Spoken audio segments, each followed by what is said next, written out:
मु विष्णुप्रसाद दलई घर उगाड़पड़ा कथा है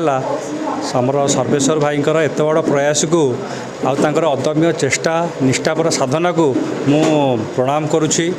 से धन्यवादर पात्र तांकर ये जो चेष्टाटी दुईटा उपकार हो पार गोटे है पितामाता सेवा द्वितीयतः है युवपीढ़ी मैंने जो निशाग्रस्त हो पथभ्रष्ट होती बाटू को आने से सेवाई आम समस्ते सामिल होगा पड़ो सहित आ समस्ते आम सहयोग करवा आपण नजर जो मैंने अच्छा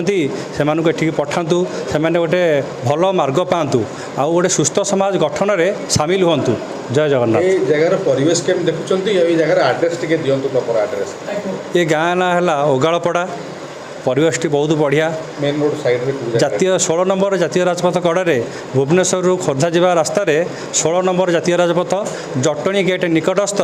यही रास्ता कड़े अनुष्ठान होती बहुत बढ़िया परिवेश घर गुड़ाक बहुत भल लगे